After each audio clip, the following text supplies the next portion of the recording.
வணக்கம். நான் உங்களில் ஒருவன். இன்னைக்கு நம்ம பார்க்க போற இடம், திருநெல்வேலி மாவட்டத்தில் உள்ள புகழ்பெற்ற நெல்லையப்பர் கோவிலோட கலையரங்கத்த பத்தி தான் நம்ம பார்க்க போறோம். இது வடக்கு ரதிவிதி வாசல் வழியா வந்தீங்கன்னா, இந்த கலையரங்கத்துக்கு வந்துரலாம் பார்த்துக்கோங்க.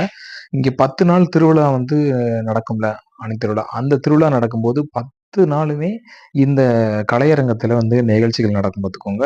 சாயங்கால நேரம் அ பரதநாட்டியம், வில்லிசை கச்சேரி, பொம்மலாட்டம், அப்புறம் நெறைய நாடகங்கள், அதுக்கப்புறம் சாமி பாடல்ன்னு சொல்லி பெரிய பெரிய பாடகர்கள் பாடக்கூடிய இடம். நெறைய நிகழ்ச்சிகள் அந்த காலத்துல நடக்கக்கூடியது நடக்கும். நின்ற சீர் நெடுமாறன் மன்னரால தான் இந்த கோவில் முக்கியமானதெல்லாம் கட்டப்பட்டிருக்கு. இந்த கலையரங்கத்துக்கும் அவர் பேர் தான் வச்சிருக்காங்க பார்த்துக்கோங்க. இந்த 10 நாள் திருவிழா ஜேன்னு நடக்கும். இந்த இடத்துல 6 மணிக்கு மேல ஃபங்ஷன் நடக்கும் பார்த்துக்கோங்க. ரொம்ப அருமையா இருக்கும். நீங்க இங்க திருநெல்வேலிக்கு வரும்போது அந்த டைம்ல நீங்க வந்தீங்கன்னா, கண்டிப்பா இத மறக்காம நிகழ்ச்சிகள்லாம் பாருங்க. இது பிடிச்சிருந்தா லைக் பண்ணுங்க, சப்ஸ்கிரைப் பண்ணுங்க. நன்றி, வணக்கம்.